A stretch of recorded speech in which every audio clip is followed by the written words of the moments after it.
नमस्कार दोस्तों, मैं बलदेव प्रजापति। उत्तर प्रदेश की राजनीति में सभी पार्टियां अपने अपने तौर तरीके से 2027 के चुनाव की तैयारियां कर रही हैं। वहीं पे जो गठबंधन को लेकर खबरें आ रही हैं, जिसको लेकर इस समय चर्चाएं तेज हो गई हैं, क्योंकि उत्तर प्रदेश का विधानसभा चुनाव जब जब नजदीक आता है तभी आप लोग देखेंगे कि एक नया कोई महागठबंधन बनता है, तीसरा मोर्चा जरूर बनता है। उसकी तो हम बाद में चर्चा करेंगे। पहले ये समझिए कि उत्तर प्रदेश में सबसे ज्यादा मजबूत स्थिति में जो भारतीय जनता पार्टी इस समय है, उसके साथ में अलग अलग जातियों के अलग अलग नेता जुड़े हैं, क्योंकि बीजेपी को उत्तर प्रदेश में सभी जातियों का वोट चाहिए। इसी वजह से भारतीय जनता पार्टी अकेली चुनाव नहीं लड़ती है। उत्तर प्रदेश में अगर आप देखेंगे तो भारतीय जनता पार्टी के साथ ओम प्रकाश राजभर हैं, संजय निषाद हैं, अनुप्रिया पटेल हैं, जयंत चौधरी हैं। इन सब की अपनी अपनी छोटी छोटी पार्टियां हैं और ये इन सब जातियों के नेता भारतीय जनता पार्टी के साथ जब मिलकर चुनाव लड़ते हैं तो कहीं न कहीं इन जातियों का वोट भारतीय जनता पार्टी को हर सीट पर मिलता है। यही गुणा गणित भारतीय जनता पार्टी लगाकर वो अकेली चुनाव नहीं लड़ती है। भले कहा जाता है कि भारतीय जनता पार्टी मोदी जो है एक अकेला सब पे भारी, और योगी आदित्यनाथ उत्तर प्रदेश में एक अकेला सब पे भारी। एक अकेला नहीं है, इनके साथ में देखिए 4 से 5 घटक दल जुड़कर मिलकर चुनाव लड़ते हैं। तो अब जो है उत्तर प्रदेश में समाजवादी पार्टी अकेली चुनाव या कांग्रेस के साथ मिलकर अगर उत्तर प्रदेश का चुनाव जीत ले, ये संभव नहीं है। उत्तर प्रदेश का चुनाव जीतना है तो दलित कैडर को जोड़ना पड़ेगा, दलित बेल्ट को अपने वोटर बैंक में जोड़ना पड़ेगा। उसको बनाने के लिए कहीं न कहीं दलित नेताओं के एक बड़े चेहरे को समाजवादी पार्टी और कांग्रेस को लाना पड़ेगा, क्योंकि कांग्रेस उत्तर प्रदेश में कांग्रेस का जनाधार नहीं है। यहाँ तक कि कांग्रेस में विधानसभा चुनाव लड़ने के लिए नेता ही नहीं बचे हैं। ज्यादातर आप देखोगे जब कांग्रेस बिहार में चुनाव लड़ी तो वहां पे सबसे ज्यादा सवर्ण कैंडिडेट को अपना प्रत्याशी बनाया कांग्रेस ने। नतीजा क्या हुआ? कांग्रेस एकदम खत्म हो गई बिहार में। उत्तर प्रदेश की स्थिति कांग्रेस की है बिहार में, जो कि कहा जाता था कि बिहार में जो है उत्तर प्रदेश से अच्छी स्थिति है, लेकिन वहां पे ध्वस्त हो गई। वही है कि जिस तरीके से लोकसभा चुनाव में कांग्रेस ने देखिए 17 सीट पर चुनाव लड़ा, उत्तर प्रदेश की 80 सीटों पर 17 में से 6 सीट मात्र जीत पाई। इसका मेन नतीजा ये है कि जहां पे दलित और ओबीसी कैंडिडेट देना है, दलित और ओबीसी चेहरे को प्रत्याशी बनाना है, वहां पे कांग्रेस के पास नेता नहीं है, सवर्ण कैंडिडेट उतारते हैं। सवर्ण प्रत्याशी उतारने के कारण ऐसी 6 से 7 सीटें थी जो कांग्रेस जीती हुई सीट हार गई। तो कांग्रेस के भरोसे अखिलेश यादव चुनाव नहीं जीत सकते। वहीं पे बसपा को देख लीजिए, बहन कुमारी मायावती इस समय जिस तरीके से सक्रिय हुई हैं, उनकी पार्टी में लगातार बसपा में लगातार बड़े बड़े नेता ज्वाइन कर रहे हैं, अपने साथ दर्जनों सैकड़ों नेताओं को भी ज्वाइन करवा रहे हैं। यानी कि बसपा में लगातार नेता जो है बसपा में सदस्यता ले रहे हैं। इसका ये साफ संदेश है कि दलितों का वोट का एक जो बड़ा तबका है वो आज भी बहन कुमारी मायावती के साथ जुड़ा है। अब अखिलेश यादव जिस तरीके से राहुल गांधी के साथ मिलकर उत्तर प्रदेश का चुनाव लड़कर कुछ महारत हासिल कर लेंगे, ऐसा कुछ दिखाई नहीं देता। नहीं तो आप लोग कमेंट करके बताइए, क्या राहुल गांधी और अखिलेश यादव दोनों मिलकर उत्तर प्रदेश की चुनाव की नैया पार करवा सकते हैं? नहीं हो पाएगा।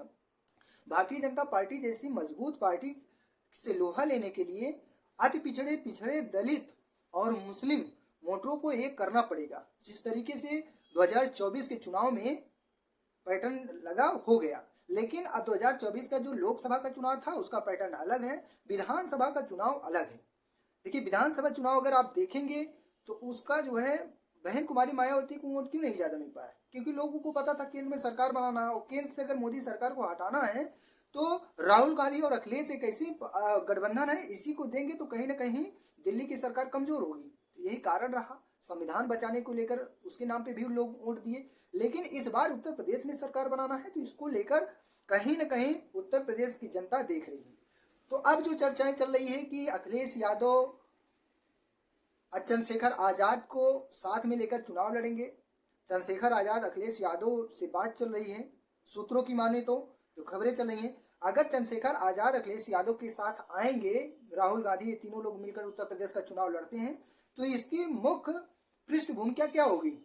क्या सीटों के बंटवारे में जिस तरीके से अभी कांग्रेस कह रही है मुझे 150 सीट चाहिए, 100 सीट चाहिए, कांग्रेस उत्तर प्रदेश के विधानसभा चुनाव के लिए ज्यादा से ज्यादा 40 से 45 सीटें, 25 सीटें, 50 एवरेज, इससे ज्यादा सीटें कांग्रेस लड़ने की स्थिति में नहीं है।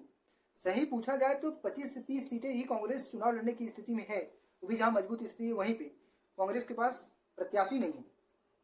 अब वहीं पे चंद्रशेखर आजाद और अखिलेश यादव में जो सीट शेयरिंग की बात आ रही है कि चंद्रशेखर आजाद को कम से कम 100 सीट दी जाए, ये भी डिमांड आ रही है। लेकिन चंद्रशेखर आजाद को उत्तर प्रदेश में कम से कम 30 से 35 सीटें एवरेज उनको दिया जाए, 35 सीटें, क्योंकि उत्तर प्रदेश के जो पश्चिमी इलाका है वहां पे चंद्रशेखर आजाद का दबदबा है। इस समय जितनी भी रैलियां हो रही हैं, 1 लाख 1.5 लाख लोग 2 लाख लोग इकट्ठा हो रहे हैं और हर जात के लोग इकट्ठा हो रहे हैं, चाहे वो पाल, प्रजापति, विश्वकर्मा, नाई, दलित, मुस्लिम, हर समाज हर जात के लोग इकट्ठा हो रहे हैं उनकी रैलियों में।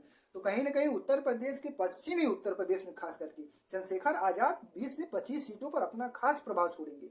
वहीं पे ओवैसी भी लगातार आंख गड़ाए हुए हैं कि कहीं न कहीं उत्तर प्रदेश का जो चुनाव हो रहा है इसमें चंद्रशेखर आजाद हो या अखिलेश यादव हो अपने साथ ओवैसी को भी मिला के चुनाव लड़े तो कहीं ना कहीं ओवैसी का भी खाता खुल सकता है उत्तर प्रदेश में। अगर नहीं होगा तो ओवैसी और चंद्रशेखर आजाद, फिलहाल चंद्रशेखर आजाद उत्तर प्रदेश में मजबूत स्थिति में है, 5 से 6 सीटें जीत सकते हैं उत्तर प्रदेश में, 10 सीटें भी जीत सकते हैं अगर वो जीतने की स्थिति में है तो पश्चिमी उत्तर प्रदेश में, जहाँ पे मुस्लिम दलित कैडर एक साथ चंद्रशेखर आजाद के साथ में सिट है। और वहीं पे अति पिछड़ा समाज अगर जुड़ जाएगा तो वहां से चंद्रशेखर आजाद को कोई रोक नहीं पाएगा, ये भी सुन लीजिए, क्योंकि लगातार चंद्रशेखर आजाद चुनाव 2027 में तैयारियां वो 2025 से ही शुरू कर दी हैं। पूरी भरपूर तैयारी 25-26 तक एकदम बाकायदा तैयारी कर लेंगे वो, क्योंकि उनको पता है जिस तरीके से अखिलेश यादव ने धोखा दिया उनको 2022 के चुनाव में, एक भी सीट नहीं दिए, मानते रह गए। लास्ट तक उन्होंने कहा 1 से 2 सीट अगर मिल जाएगी तो भी हमें चुनाव लड़ जाऊंगा, लेकिन अंततः उनको सीट नहीं मिली। 2024 का जब चुनाव आया लोकसभा में, ये पता लगा कि 1 सीट 2 सीट मिलने वाली है, गठबंधन होगा, राहुल गांधी, अखिलेश यादव और चंद्रशेखर साथ मिलकर चुनाव लड़ेंगे। अंततः क्या हुआ, नहीं मिला। वो दलित बाहुल्य क्षेत्र था ना कि ना लोकसभा सीट, लेकिन वहां से प्रचंड बहुमत से चुनाव जीत के आए। और दलित बेल्ट माना जाता है पश्चिमी इलाका उत्तर प्रदेश का, तो कहीं न कहीं जाटो, मुस्लिम और अति पिछड़े समाज अगर एक होंगे तो उत्तर प्रदेश की दिशा दशा दोनों राजनीतिक बदलेगी, इसमें दो राय नहीं है। अब अखिलेश यादव अकेले दम पे चुनाव नहीं लड़ सकते, उनको साथ में लेना पड़ेगा चंद्रशेखर आजाद को, राहुल गांधी, स्वामी प्रसाद मौर्य, प्रेमचंद प्रजापति जैसे लोगों को साथ में जोड़ना पड़ेगा। जब तक कई जातियों का एक इकट्ठा गठबंधन नहीं बनेगा तब तक उत्तर प्रदेश के विधानसभा चुनाव को नहीं जीता जा सकता है। जो चुनाव हो गया बीत गया उसको भूलिए, जो नया पैटर्न आ रहा है, नए तरीके से लोग वोट करेंगे, उस पर ध्यान देना पड़ेगा।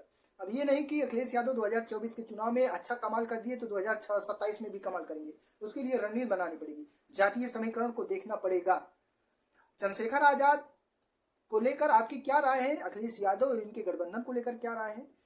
क्या उत्तर प्रदेश में अकेले राहुल गांधी और अखिलेश यादव अपनी नैया पार लगा सकते हैं या चंद्रशेखर आजाद को भी साथ में लेना चाहिए, स्वामी प्रसाद मौर्य को साथ लेना चाहिए, प्रेमचंद प्रजापति जैसे व्यक्ति को चुनाव में अपने साथ लेना चाहिए, जहां पे प्रजापति समाज का 6%, 5 से 6% वोट माना जाता है, इनकी आबादी है, उनको साथ में लेकर चलना चाहिए।